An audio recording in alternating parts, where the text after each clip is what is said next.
décisions que voici font la teneur du Conseil des ministres de ce mercredi 20 novembre 2024, présidé par le chef de l'État, M. Patrice Talon. Au titre des mesures normatives, nous avons en point 1 les modalités d'obtention de la nationalité béninoise par reconnaissance. Le présent décret est adopté en application de la loi numéro 2020-31 du 30 juillet 2024 relative à la reconnaissance de la nationalité béninoise aux afrodescendants en République du Bénin.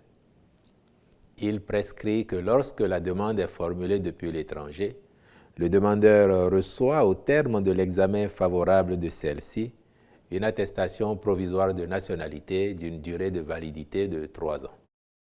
Le bénéficiaire jouit dès lors du droit d'entrée, de séjour et de sortie du territoire.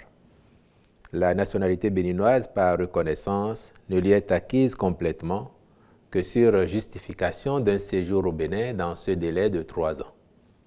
L'attestation provisoire de nationalité devient caduque si au terme de sa validité, le demandeur n'y a pas séjourné.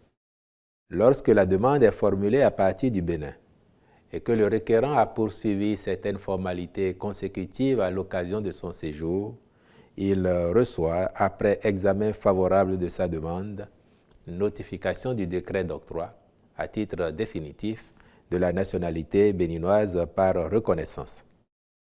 S'il n'a pas poursuivi les dites formalités, il lui est notifié une attestation provisoire.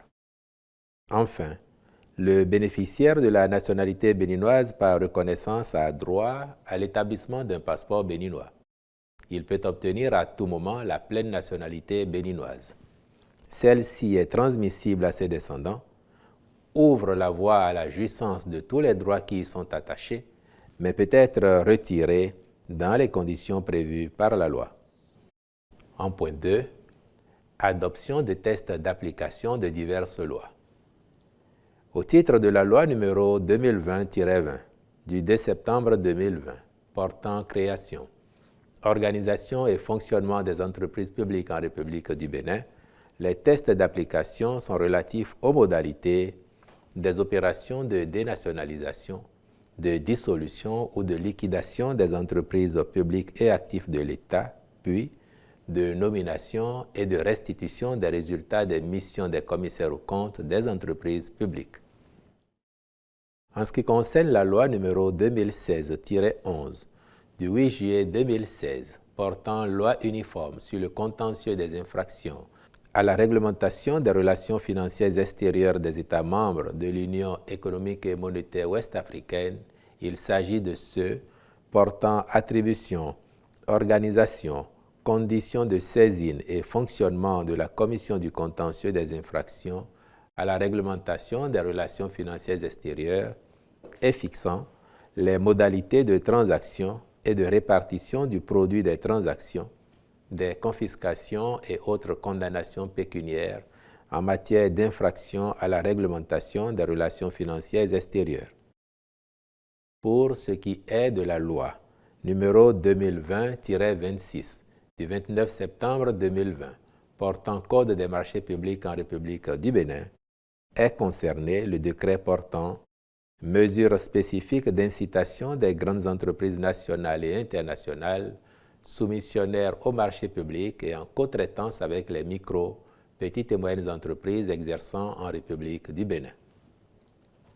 Enfin, ont été également adoptés les décrets portant attribution, composition, organisation et fonctionnement de la Commission nationale chargée des réfugiés et des apatrides, formulaire type du questionnaire pour la célébration du mariage, modalités d'établissement, de délivrance, de tenue, de conservation et d'utilisation du livret de famille à l'occasion du mariage. Au chapitre des communications, en point 1, approbation du plan stratégique 2024-2028 du ministère du Travail et de la fonction publique.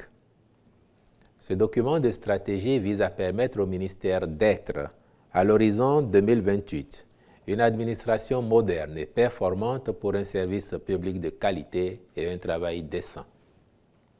Pour ce faire, il ambitionne de renforcer la capacité de la gestion stratégique et opérationnelle des actions du ministère, promouvoir le travail décent et instaurer une gestion efficace et efficiente des ressources humaines de l'État. Le Conseil a instruit le ministre de prendre les dispositions appropriées en vue de mobiliser toutes les parties prenantes du secteur autour de la vision, des orientations, objectifs stratégiques ainsi que des programmes.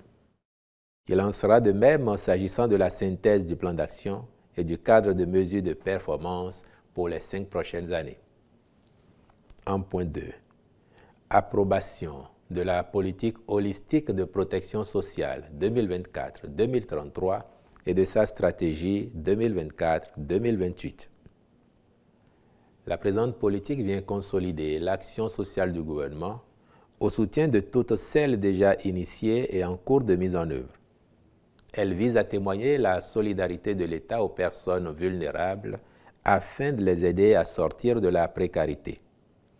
Elle est portée par la vision qu'à l'horizon 2033, la population béninoise, notamment les couches sociales les plus vulnérables, est résiliente face aux chocs socio-économiques, climatiques, sécuritaires ou aux catastrophes et participe effectivement au processus inclusif de développement durable.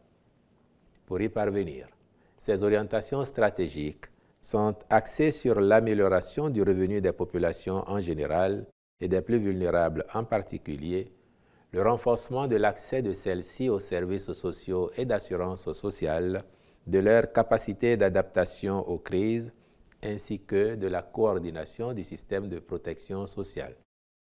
Le Conseil, en approuvant cette politique, a, par la même occasion, marqué son accord pour la mise en œuvre de sa stratégie quinquennale 2024-2028 pour un montant global estimé à 709 milliards 260 millions 432 000 francs CFA. En point 3, mesures de renforcement de la sécurité des populations pendant la période des fêtes de fin d'année 2024. Les périodes de fête sont souvent propices à la commission d'actes de banditisme par des personnes mal intentionnées à la recherche de gains faciles. Afin d'éviter que la quiétude des populations soit perturbée par de tels individus en ces moments festifs, le gouvernement organise chaque année des opérations de sécurisation sur toute l'étendue du territoire national aux fins d'entretenir un climat général de paix et de sécurité des personnes et des biens. Elle consiste en un meilleur quadrillage sécuritaire du pays et un renforcement de la surveillance des frontières et des corridors.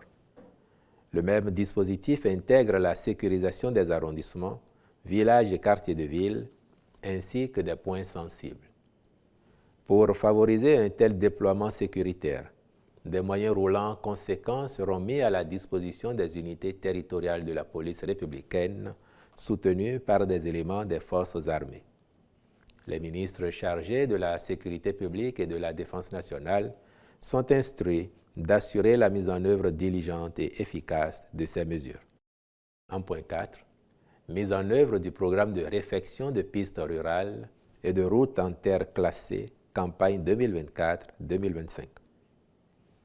Au titre de la présente campagne, les travaux de réfection prennent en compte 12 943 km 60 de pistes rurales et 2 211 km 619 de routes en terre classées dans les départements de l'Alibori, du Borgou, de la Takora, de la Donga, du Zou, des Collines, de l'Atlantique, du Koufo, du Mono, de l'Ouémé et du Plateau. En vue de la réalisation diligente des aménagements prévus sur les axes concernés pour faciliter la mobilité des usagers et le transport des produits agricoles, des champs vers les lieux de stockage ou de commercialisation, le Conseil a marqué son accord pour la contractualisation avec diverses entreprises. En point 5, rapport de l'exécution du mandat de gestion de l'hôpital de Ménotin et dénonciation de l'accord irrelatif. À la suite de la construction de cet hôpital au profit de l'État béninois, sur financement de l'Association internationale de développement en 1992, le ministère de la Santé avait conclu, avec l'Association médico-sociale de Ménotin, un mandat pour sa gestion en concession. L'objectif visé était d'y favoriser une offre de soins de qualité et d'assurer sa bonne administration pour une durée de 10 ans, renouvelable par tacite reconduction. Mais, depuis lors, soit plus de 30 années après, le mandat de gestion n'a jamais été formellement renouvelé, le concessionnaire ayant toujours bénéficié de la reconduction tacite. Or, au terme du mandat de gestion, le concessionnaire a l'obligation de fournir, chaque année, au concédant qu'est l'État béninois, les statistiques sanitaires et de produire les comptes d'exploitation annuels conformément aux normes comptables en vigueur dans notre pays. Des constats faits. Aucune de ces obligations n'a jamais été remplie par cette association médico-sociale depuis la prise d'effet du mandat de gestion et l'hôpital fait l'objet d'une gérance peu orthodoxe. Dans ces conditions, les clauses du partenariat ne sont pas respectées et le ministère de la Santé ne dispose d'aucune information pouvant lui permettre de s'assurer de la qualification du personnel médical employé, de son régime d'emploi, de la qualité des soins administrés, de même que du respect des normes appliquées pour la fixation des tarifs des soins. Par ailleurs, à la suite de dénonciations faites par le syndicat de l'hôpital, le ministère a diligenté une mission d'investigation à laquelle s'est opposé le concessionnaire. Cependant, les quelques informations recueillies révèlent de nombreuses irrégularités qui mettent à mal le bon fonctionnement de cet établissement hospitalier et impactent négativement la qualité des soins administrés aux patients. Face à des manquements aussi graves, l'État décide de dénoncer le mandat de gestion et de procéder à une réorganisation du fonctionnement de l'hôpital afin d'assurer la continuité des soins, de veiller à la santé des patients et de préserver l'intérêt général. Les ministres concernés sont instruits de prendre les mesures appropriées pour déterminer l'ampleur du préjudice et engager les poursuites judiciaires éventuelles contre les personnes mises en cause. Au chapitre des rencontres et manifestations internationales, il a été autorisé l'organisation du pèlerinage à la Mecque, Hajj, édition 2025. S'agissant des mesures individuelles, enfin, les directeurs départementaux ci-après ont été nommés sur proposition des ministres respectifs. Au ministère de la Santé, Ouémé, M. Hendewe Edgar William Hunjo. Plateau, M. Wenukpo Armand Olivier d'Angelessa. Au ministère du Travail et de la Fonction publique, Borgou, M. Biweyon Robert Bertrand Taunga. Plateau, M. Gbetoho Raymond Zoumatou. Je vous remercie.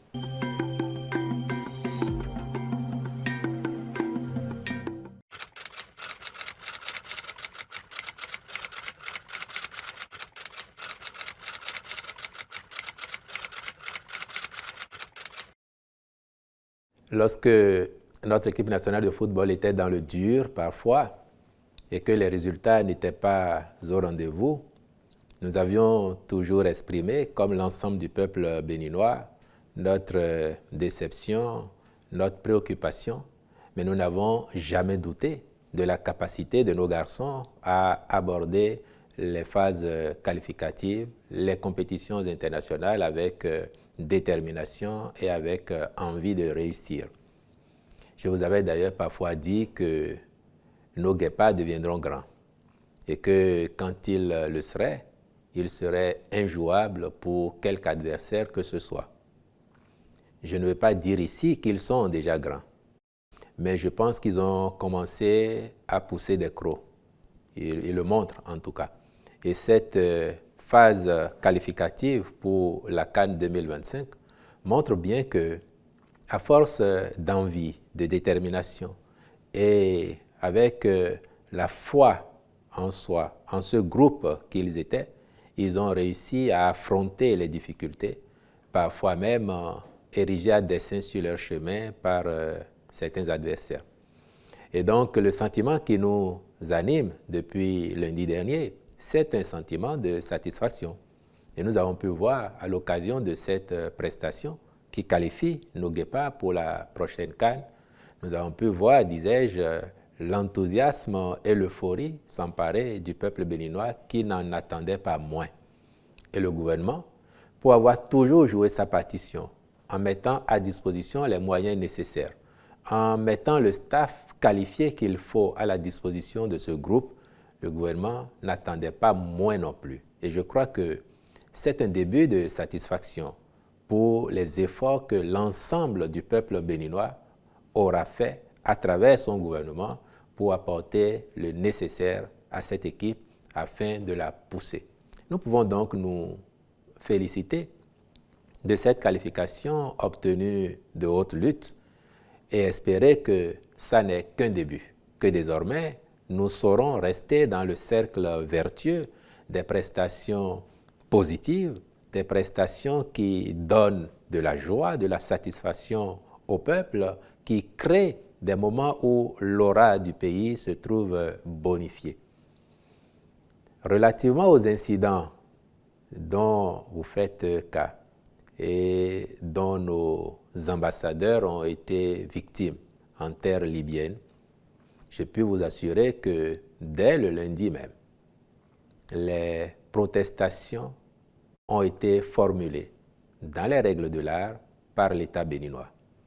Le ministre des Affaires étrangères a agi là où il devait agir.